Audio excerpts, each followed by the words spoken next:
ጥቅምት 3 2018 ዓ.ም የሰኞ ምሽት ዜናዎቻችንን ከቻናል ዋን ይዘንላችሁ ቀርበናል። ከዜናዎቹ ጋር ወይንሸት ዘውዴ ነኝ። አብረን እንቆይ።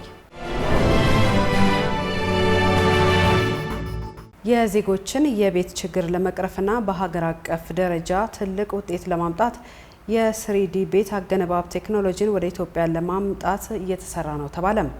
በገጠር የኮሪደር ስራዎች ባተኮረው ውይይት ላይ ጠቅላይ ሚኒስትር አብይ አህመድ እንደተናገሩት ከ1.5 ሚሊዮን ያላነሱ ቤቶችን በአዲስ አበባና በክልል ከተሞች ለመገንባት ታቅዷል። እንደ ጠቅላይ ሚኒስትር ጽህፈት ቤት መረጃ እቅዱን ለማሳካት በሌላው ዓለም እየተተገበረ የሚገኘውን የ3D ቤት አገነባብ ቴክኖሎጂን ወደ ኢትዮጵያ ለማምጣትም እየተሰራ መሆኑን ጠቅሰዋል። 18ኛው የብሔራዊ ሰንደቅ ዓላማ ቀን ተከብሮ ውሏል። ሰንደቅ ዓላማ የብሔራዊ አንድነት መገለጫ፣ የአንድ ሀገር ዜጎች ሀገራዊ ፍቅርና ብሔራዊ ስሜትን የሚገልጹበት፣ ታሪካዊ ትስስርና ስነ ልቦናዊ አንድነት የሚንጸባረቅበት የሀገራዊ አንድነትና ህብር አርማ ነው። በመሆኑም ብሔራዊ የሰንደቅ ዓላማ ቀን በየዓመቱ ጥቅምት ወር በገባ በመጀመሪያው ሳምንት ሰኞ እንዲከበር በህግ በተደነገገው መሰረት ዛሬ በፌዴራል፣ በክልሎች፣ በከተማ አስተዳደሮችና በሌሎች ዓለማት በሚገኙ የኢትዮጵያ ኤምባሲዎችና ቆንስላ ጽህፈት ቤት ተከብሮ ውሏል። በአፋር ክልል ሰሜናዊ ዞን በራህለ ወረዳ ቅዳሜ ጥቅምት 1 ምሽት በተከሰተው የመሬት መንቀጥቀጥ በሰውና ንብረት ላይ ጉዳት ደርሷል። በአደጋው እድሜው 12 ዓመት የሆነ ልጅ ህይወት ማለፉንና በ6 ሰዎች ላይ ጉዳት መድረሱን የወረዳው አስተዳደር ገልጿል። ከ43000 ያላነሱ ሰዎች ቤትም ሙሉ በሙሉ መውደማቸው ተሰምቷል። እንደ ወረዳው አስተዳደር መረጃ ለተጎጂዎቹ ድጋፍ እየተደረገ ነው።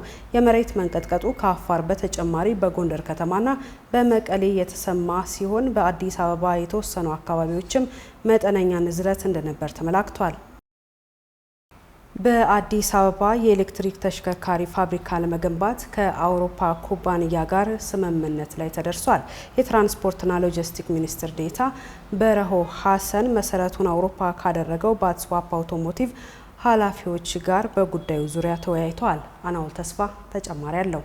ትብብሩም በአዲስ አበባ ውስጥ የኤሌክትሪክ ተሽከርካሪ ማምረቻ ፋብሪካ መትከል፣ የባትሪ ማምረቻና ጥናትና ምርመራ እንዲሁም የአረንጓዴ ትራንስፖርት ዘርፍ ልዩ የኢኮኖሚ ዞንን ማቋቋም ያካትታል። በ2026 የሚጀምረው የስምምነቱ የመጀመሪያ ምዕራፍ 240 የሙከራ የኤሌክትሪክ ጭነት ተሽከርካሪዎች ሲገነቡ 10 አውቶማቲክ የባትሪ መለዋወጫ ጣቢያዎች በአዲስ አበባ ይዘረጋሉ ተብሏል። ስምምነቱም ኢትዮጵያ በአፍሪካ የአረንጓዴ እንቅስቃሴ ዘርፍ ቁልፍ ተዋናይ የመሆን ራዕይ ጋር የተጣጣመ ነው ተብሏል። ከነሐሴ 1 ቀን 2017 ዓ.ም ጀምሮ በከፊል ዝግ ሆነው የቆዩት የፌዴራል ፍርድ ቤቶች ከዛሬ ጥቅምት 3 2018 ዓ.ም ጀምሮ መደበኛ አገልግሎት መስጠት ይጀምራሉ ተባለም።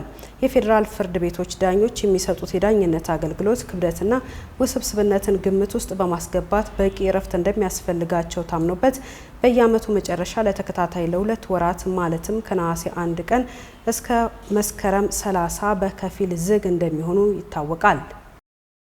በኢትዮጵያ ኤሌክትሪክ አገልግሎት ስም በተከፈቱ ማህበራዊ ትስስር ገጾች የገንዘብ ሽልማት የሚያስገኝ ውድድር ጀምረናል በማለት እያጭበረበሩ የሚገኙ አካላት መኖራቸውን ተቋሙ አስታወቀም። ይሁን እንጂ ተቋሙ ምንም አይነት የጥያቄና መልስ መርሃ ግብርና የገንዘብ ሽልማት እንዳልጀመረ በመግለጽ ደንበኞች ከመሰል አጭበርባሪዎች ራሳቸውን እንዲጠብቁ አሳስበዋል። ህብረተሰቡ የተጣሩ መረጃዎችን ለማግኘት የተቋሙን የማህበራዊ ትስስር ገጾች ብቻ እንዲጠቀም ብሎም መሰል አጠራጣሪ መረጃዎችን ሲመለከት በ905 የደንበኞች የአገልግሎት ማዕከል በመደወል ጥቆማ እንዲሰጥ ጠይቋል። ከልክ ያለፈ ቅናት በትዳር ውስጥ ለትዳር መፍረስ መንስኤ መሆኑን በቺካጎ የተሰበሰበ የጥናት ውጤት ያመላክታል። እንደ ፌስቡክና ስናፕቻት የመሰሉ ማህበራዊ ሚዲያዎች ደግሞ አሁን ባለንበት ጊዜ ጉዳዩን እያባባሱት እንደሚገኙ ጥናቱ አመላክቷል። በዚህ ጉዳይ ላይ የስነ ልቦና ባለሙያዎችን አነጋግራ ተከታዩን ዘገባ ያጠናቀረችው ሊዲያ ዝናቡ ናት። ቅናት በትዳር ውስጥ በጣም ከባድ ነው። መጠኑ ይለያያል እንጂ ያው መቅናት አይቀርም። አልፎ አልፎ ቀናለሁ፣ ግን ሁል ጊዜ ማለት አይደለም። ቅናት ዘርፈ ብዙ በሆነ መንገድ ትዳር ላይ ጫና እንደሚያሳድር አልፎም ለፍቺ እንደሚዳርግ ጥናቶች አመላክተዋል። ቤተሰብን እስከ መበተንና ትዳርን የመሰለ ትልቅ ተቋምን እስከ ማናጋት የሚደርስ መሆኑም ተገልጿል። በዚህ ጉዳይ በማህበረሰቡ ዘንድ ስለ ቅናት ስላለው ግንዛቤ አንዳንድ የማህበረሰብ ነዋሪዎችን አነጋግረናል። ሰላምሽን ታጫለሽ፣ ሰላም አይኖርም፣ ጭቅጭቅ ይኖራል፣ መደባደብ ይኖራል። ከዛ ደግሞ ወደ ተንኮልም ትሄጃለሽ፣ ወደ በቀልም ትሄጃለሽ። አዎ በጣም ተጽዕኖ አለው። ማለት ትዳር ውስጥ ከተገባ በኋላ ቅናት ካለ ሜቢ ትዳር እስከ መፍረስ ደረጃ ሊደርስ ይችላል። ለምሳሌ ባልየው ሚስቱን ካላመናት ከቀና ኖርማሊ በሆነ ባልሆነው ጭቅጭቅ ይፈጠራል። ጭቅጭቅ ደግሞ የትዳር መፍረስ አንዱ ምክንያት ነው ብዬ አምናለሁ። ቅናት ጥሩ አይደለም። ስለዚህ በትዳር ውስጥ ቅናት ካለ ትዳር ይፈርሳል፣ ቤተሰብ ይፈርሳል። ቅናት አንዳንዴ ተፈጥሯዊ ነው ማለት ይከሰታል። እንደዚህ አይነት ነገር እንኳን ቢከሰት ግን መነጋገር ተገቢ ነው ብዬ አምናለሁ። መቅናትሽን ትተሽ ግን በሲስተምና በዘዴ በብልጥነት ከተጠቀምሽ ትዳርሽን አታፈርሹ። ቤተሰብ ይፈርሳል፣ ልጆች ይበተናሉ። ቤተሰብ ትዳር ልጆች ጎዳና ላይ ይወጣሉ። ያ ያውላ ትልቅ ተጽዕኖ ያደርጋል። ለሀገርም ለሕዝብም አደጋ ነው። ቅናት እንግዲህ ያው በሰው ልጆች መካከል ሙሉ ለሙሉ የለም ማለት አይቻልም። እንዳይበዛ ነው እንጂ ተፈጥሯዊ ስለሆነ ይኖራል ብዬ አምናለሁ፣ በእኔ ማለት ነው። ያነጋገርናቸው አንዳንድ የማህበረሰቡ አባላት ስለ ቅናት በዚህ መልኩ ያላቸውን አረዳድ ካዳመጥን በኋላ ቅናት ከስነ ልቦና አንጻር ደግሞ ምን ይመስላል ብለን የስነ ልቦና ባለሙያ የሆኑትን ኢየሩሳሌም ሽብሩን አነጋግረናል። ትዳር የተመሰረተው በመተማመን ላይ ነው እና እንደዚህ አይነት የቅናት ስሜቶች ካሉ ያንን በመተማመን ላይ የተመሰረተውን ትዳር ሊጎዱት ይችላሉ።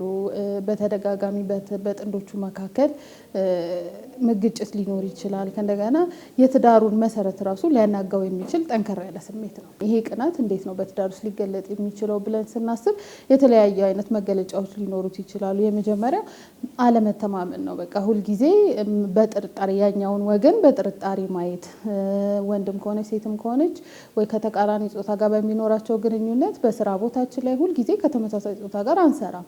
እዛ ግን በነዛ ባሉን ግንኙነቶች ሁሉ ያ ፓርትነራችን ባለው ግንኙነት ሁሉ አለማመን፣ ያኛውን ወገን አለማመን ከዛ ትልቁን የትዳርን መሰረት እየሸረሸረው ይመጣል ማለት ነው። ኮንትሮሊንግ የሆነ ቢሄቪየር ሊያዳብር ይችላል። ኮንትሮሊንግ ስንል ያንን ወገን ካለማመኑ የተነሳ ስልኩን መቆጣጠር፣ የሚሄድበትን ቦታ መቆጣጠር፣ ከማን ጋር ዋለ፣ ከማን ጋር በላ፣ ከማን ጋር ጠጣ፣ ከማን ጋር ነው የሚያወራው፣ ስልኩ ላይ ማን ነው ያለው፣ በጣም ኪሪየስ ሆኖ እነዛን ሞኒተር የማድረግ ከሚገባው በላይ የሆነ እንደዚህ አይነት ስሜት በእንደዚህ አይነት መልኩ ሊገለጥ ይችላል። ኦነስት የሆነ ኮሚኒኬሽን በሁለቱ መካከል ያስፈልጋል። እንደ ቅናት ባሉ ትንሽ በሚመስሉ ግን ትልቅ ተጽዕኖ በሚያሳድሩ ጉዳዮች ላይ ባለመዘናጋት በባለሙያዎች የተጠቆሙትን መፍትሄዎች ከግንዛቤ ውስጥ ማስገባት ተገቢ ነው።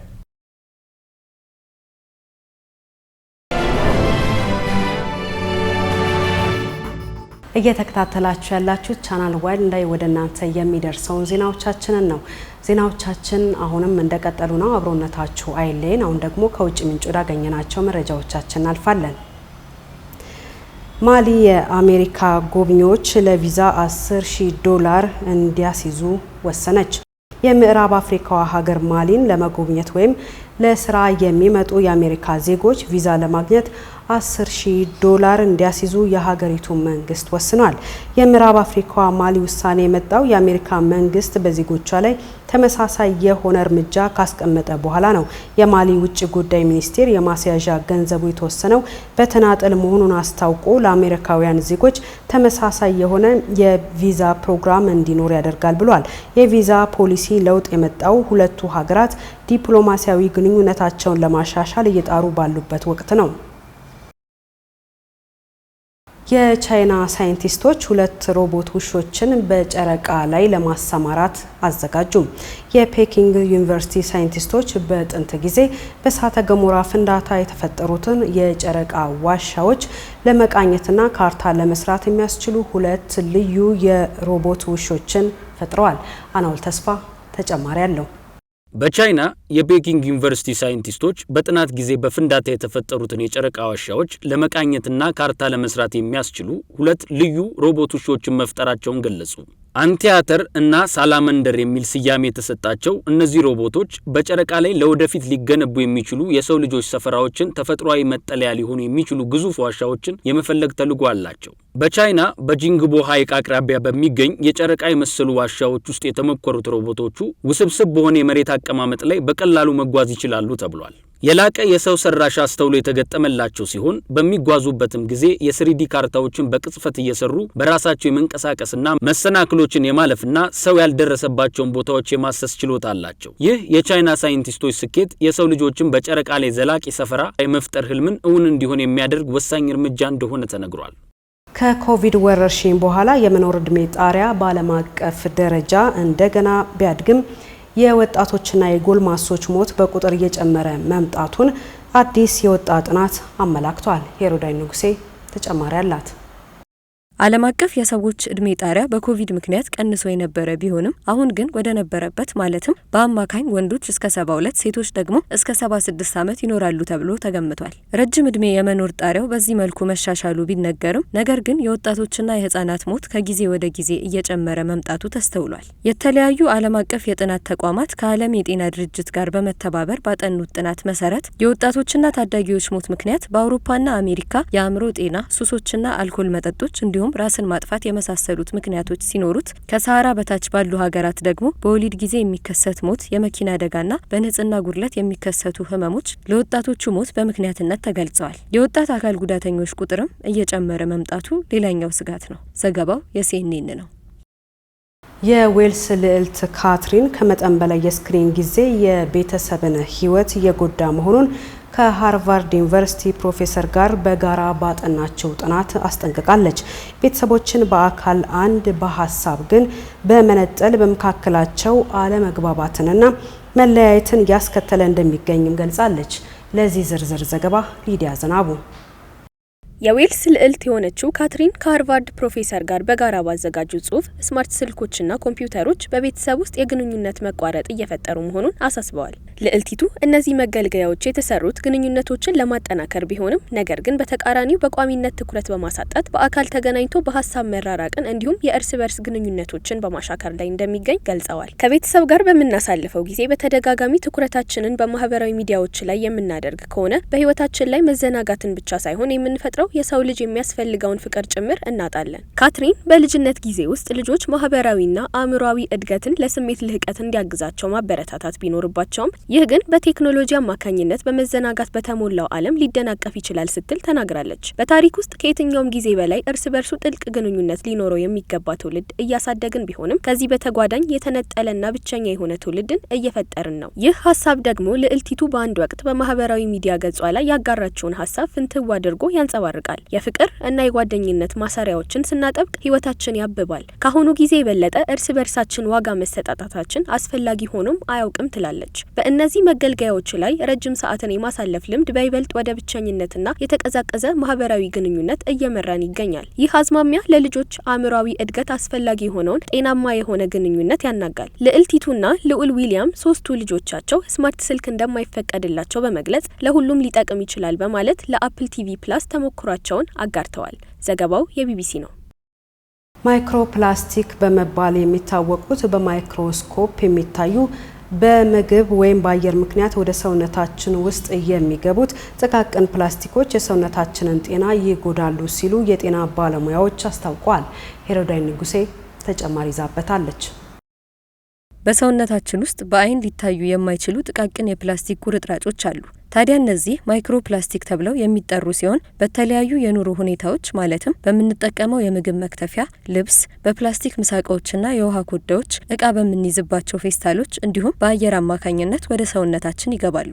በሰውነታችን ውስጥም በስፋት ሲገቡ ያተነፋፈስ፣ የደም ዝውውር፣ የምግብ መፈጨትና የበሽታ መከላከል ስርዓቶቻችንን የሚረብሹ የፕላስቲክ ብናኞች ናቸው። ታዲያ ጥናቶች እንደሚያሳዩት በሰውነታችን ውስጥ በትንሹ ወደ 5 ግራም ወይም 1 የሾርባ ማንኪያ የሚጠጉ ማይክሮፕላስቲኮች ይገኛሉ። እነዚህም ባክቴሪያዎችን ወደ አንጀት በመላክ የምግብ መፈጨት ስርዓታችንን ያውካሉ። እየሰፋ ሲመጣ ደግሞ የሞት እድልን ይጨምራሉ። ታዲያ ፕላስቲኮችን ሙሉ ለሙሉ ከህይወታችን ለማስወጣት ባንችልም ፕላስቲክ መክተፊያዎችን ባለመጠቀም ፌስታሎችንና የፕላስቲክ ቁሶችን በመቀነስ እንዲሁም ከተፈጥሯዊ ምርቶች የተሰሩ ልብሶችን በመልበስ በጥቂቱም ቢሆን በጥቃቅን ፕላስቲኮች ምክንያት የሚመጡብንን የጤና ቀውሶች መቀነስ እንችላለን። ዘገባው የዘጋርዲያን ነው።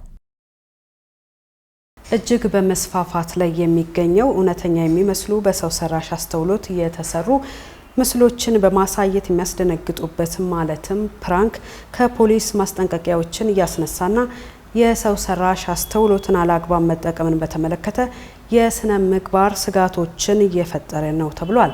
ሊዲያ ዝናቡ ተጨማሪ አላት። የህግ አስከባሪዎች በቴክሳስ ዋሽንግተንና ኦሃዮን ጨምሮ በመላው አሜሪካ የማስደንገጫ ወይም ፕራንክ ማድረጊያ ምስሎች ላይ ማስጠንቀቂያዎችን እየሰጡ ይገኛሉ። ይህ ፕራንክ ተብሎ የሚጠራው ሰዎችን የማስደንገጥ እንቅስቃሴ ቤት የሌለው ሰው ምስል በሰው ሰራሽ አስተውሎት በማቀናበር ለቤተሰብ አባላቸው በማሳየት ድንጋጤና ፍራቻን እየፈጠሩ ይገኛሉ። የመንግስት ኃላፊዎችም የተደናገጡ ወላጆች ለጥቆማ 911 ላይ በመደወል ወሳኝ የተባሉ የፖሊስ ሀብት መባከንና መጉላላት እያጋጠመ በመሆኑ አንዳንድ ታዳጊዎች ላይ በዚህ ድርጊታቸው ክስ ተመስርቶባቸዋል። እነዚህ ምስሎች በቀላሉ በነጻ ሊገኙ በሚችሉ በሰው ሰራሽ አስተውሎት መተግበሪያዎች የተሰሩ ናቸው። መተግበሪያዎቹን በቤቴ ውስጥ የቤት አልባ ሰው ምስል ሰርተ ላክልኝ ተብሎ በሚታዘዝበት ጊዜ ወዲያው እውነተኛ የሚመስሉ ምስሎችን በማቀናበር ከላኩት መሃል የጉግሉ ጄሚናይ የሚገኝበት ሲሆን ቻትጂፒቲና ኦፕን ኤአይ ደግሞ በመተግበሪያዎቹ የስነ ምግባር ፖሊሲ አማካኝነት ሳይሰሩ ቀርተዋል። ዘገባው የኤንቢሲ ነው።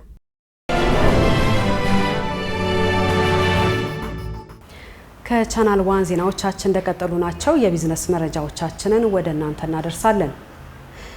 የኢትዮ ጅቡቲ ምድር ባቡር በዓለም ባንክ ድጋፍ ወደ ሆልዲንግ ኩባንያ ተለውጧል። ለነዚህና ለሌሎች የቢዝነስ ዘገባ ማለት ደመላሽ። የኢትዮ ጅቡቲ የምድር ባቡር አክሲዮን ማህበር በዓለም ባንክ በተገኘ አዲስ ፕሮጀክት በመመራት ወደ ሆልዲንግ ኩባንያነት የሚቀየር ትልቅ ለውጥ እያደረገ ነው ሲል ካፒታል አስነብቧል። የለውጥ የባቡር መስመሩን ኦፕሬተር በአፍሪካ የትራንስፖርት ዘርፍ ውስጥ ለምህንድስናና ለሰው ኃይል ልማት ወሳኝ አስተዳደር የሚያደርግ አካል አድርጎ ያስቀምጠዋል ተብሏል። ሌላኛው መረጃችን የኢትዮጵያ አየር መንገድ ዋና ስራ አስፈጻሚ የሆኑት አቶ መስፍን ጣሰው ተሸላሚ መሆናቸውን ይመለከታል። የኢትዮጵያ አየር መንገድ ዋና ስራ አስፈጻሚ አቶ መስፍን ጣሰው የአፍሪካ ኢምፓክት አዋርድ ተሸላሚ ሆኑ። ዋና ስራ አስፈጻሚው የአየር መንገዱን ስኬትና ስትራቴጂካዊ እድገት በማስቀጠል ረገድ ባሳዩት የላቀ አፈጻጸም መሆኑን ከአየር መንገዱ የተገኘው መረጃ ያመለክታል።